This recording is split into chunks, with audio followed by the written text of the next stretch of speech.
नमस्कार दोस्तों, मैं अंकुर उपाध्याय स्वागत करता हूं आप सभी का एक बार फिर से अपनी नई वीडियो में।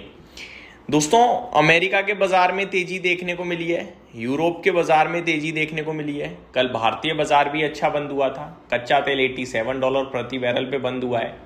दोनों पार्टीज कह रही हैं कि डील ऑलमोस्ट फाइनल लेवल पे है, जल्दी हो सकती है, लेकिन कंफ्यूजन अभी भी बना हुआ है।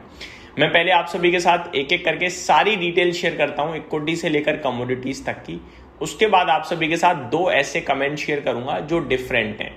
सबसे पहले अमेरिका के बाजार की बात करते हैं। अमेरिका के बाजार में कल हरियाली थी, तेजी थी। कल तेजी एक्चुअली में लाल निशान ढूंढने से भी नहीं मिल रहा है। अगर लाल कुछ है तो वो है विक्स, इससे ज्यादा कुछ लाल नहीं है। अमेरिका की बात करें तो डाउ 350 पॉइंट ऊपर बंद हुआ। परसेंटेज टर्म्स में 0.7% की तेजी थी। नेस्डेक 0.3% ऊपर बंद हुआ, 80 पॉइंट्स की तेजी थी। S&P 500 एग्जैक्टली 0.5% ऊपर बंद हुआ और रसल 2000 में 0.8% की तेजी थी। तो कल रसल 2000 यानी ब्रॉडर पिक्चर सबसे ज्यादा अच्छा कर रही थी वहां पे, और विक्स करीब 9% कल घटा है अमेरिका में। यूरोप मार्केट्स की बात करी जाए तो फिट्सी 1.63% अप था, डेक्स 1.76%, कैक 1.83%, यूरोप 600 1.88%। तो चौतरफा तेजी थी। आप कह सकते हो कि भाई अमेरिका में कम तेजी क्यों थी? कम तेजी नहीं थी, अमेरिका परसों ही बहुत तेजी से भाग चुका था। 950 पॉइंट डाउ भागा था, 650 पॉइंट समथिंग नेस्डेक भागा था। रसल 2000 मोर देन 3% रैली करता हुआ दिखा था। तो अमेरिका थर्सडे को ही बहुत एक्शन में आ गया था। फ्राइडे को तो उसने कैचअप रैली दी है, सिंपल बताऊं तो। आगे मैं आप सभी के साथ शेयर करूं एशियन मार्केट्स, तो जापान भागा, शंघाई भागा, हैंगसेंग भागा, कॉस्पी भागा, निफ्टी भी बहुत तगड़ा कर गया कल। तो ताइवान भी बहुत अच्छा करके गया है, लगातार ही अच्छा कर रहा है। तो ग्लोबल मार्केट्स में कल तेजी थी। अगर मैं क्रूड ऑयल की बात करूं तो ब्रेंट क्रूड $87.33 प्रति बैरल बंद हुआ है, बहुत अच्छा भाव है।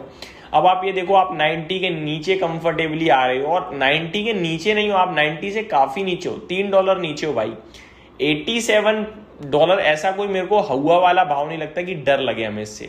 इवन जो OMCs हैं जो लॉस ले रही थी दिन का 1000 1300 करोड़ का, वो आई थिंक अब काफी अच्छा पैसा बना रही होंगी, क्योंकि प्राइस हाइक लिया उन्होंने, करीब 8-10 रुपए प्रति लीटर का हाइक ले लिया था ना उन्होंने। तो प्राइस हाइक लिया, ऊपर से कच्चा तेल जो $105 के समथिंग था वो अभी 87 पे है।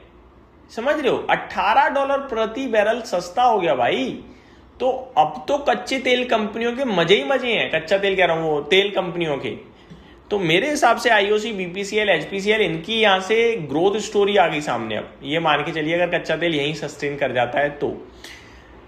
आगे बात करूं अगर मैं आप सभी के साथ गोल्ड सिल्वर, तो ऐसा नहीं है कि केवल इक्विटी रैली करके गया है। गोल्ड सिल्वर में तूफानी तेजी थी भाई। सिल्वर $68 प्रति आउंस आ गया है, करीब 6.5% ऊपर बंद हुआ कल।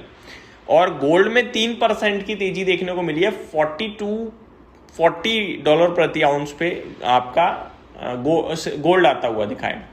क्रिप्टो में भी रैली आई है। एक समय ऐसा था, आई थिंक लास्ट फ्राइडे था जहां तक मुझे याद आ रहा है, एग्जैक्टली मुझे याद नहीं आ रहा, 60,000 के नीचे निकल गया था बिटकॉइन का भाव। अभी 63,500 आ गया है, यानी करीब वहां से देखो तो 6% के समथिंग की रिकवरी आ गई है, बहुत अच्छी रिकवरी है। एथेरियम, सोलाना, हालांकि कल तो ये लाल निशान में दिख रहे हैं अभी मेरे को, फ्लैट टू नेगेटिव, बट हाँ रिकवरी लोएस्ट पॉइंट से काफी अच्छी दिख रही है। तो ये हो गया आपके लिए ग्लोबल मार्केट्स का हाल।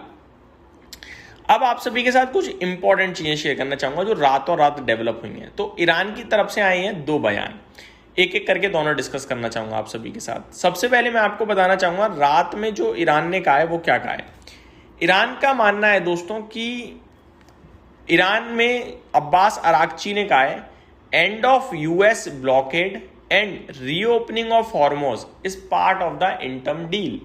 यानी कि जो शुरुआती शब्द है डील के, उसमें जो चीज एग्री करी जा रही है वो ये है कि US अपना नवल ब्लॉकेड हटाने वाला है, और जो ईरान है वो स्ट्रेट को, हॉर्मस को ओपन करने वाला है। ये दोनों डील का पार्ट हो रहे हैं। अब इंटरेस्टिंग पार्ट क्या है सुनिए। इंटरेस्टिंग पार्ट ये है कि ईरान के फॉरेन मिनिस्टर अब्बास अराक्ची ये भी कह रहे हैं, उन्होंने स्टेट मीडिया को बोला है, ठीक है, स्टेट टीवी को। अराक्ची टेल्स स्टेट टीवी क्या बोला है, management of strait of Hormuz will not return to pre war level, sovereignty of the strait of Hormuz belongs to Iran and Oman. इन्होंने कहना है, इनका कहना है, या ये मान के चल रहे हैं कि भैया देखो जो पहले चीजें थी वैसी तो नहीं हो पाएंगी, ठीक है, मैनेजमेंट पहले जैसा नहीं होगा। अब स्ट्रेट ऑफ हॉर्मुज के कर्ता धर्ता या मालिक या जो मतलब जिसकी अथॉरिटी है वो ईरान और ओमान की रहेगी। अब वहीं सीनियर एडमिनिस्ट्रेशन ऑफिशियल क्या कह रहे हैं कि यूएस जो है वो इनरिच्ड मटेरियल लेने जा रहा है ईरान से इस डील के तहत। अब कहां भरोसा करें समझ नहीं आ रहा। ईरान तो यूरेनियम को लेकर कुछ बोल नहीं रहा और यूएस वहीं पे डटा हुआ है, तो ये डील अभी पेचीदा है मेरे हिसाब से। अभी हमें और वेट करना चाहिए। कमेंट्स और भी काफ़ी सारे हैं और ये बड़े मतलब अच्छी बात है, दोनों लोग पार्टी लगातार बता रही हैं, वरना एक बोल देती है दूसरी चुप हो जाती है तो समझ में ही नहीं आता कि क्या सच है। अभी लगातार कमेंट्स आ रहे हैं, जैसे जैसे जो इंपॉर्टेंट आएगा मैं आप सभी के साथ शेयर करता रहूँगा। इस वीडियो में सिर्फ इतना ही। Thank you so much for watching this video. Have a great day guys.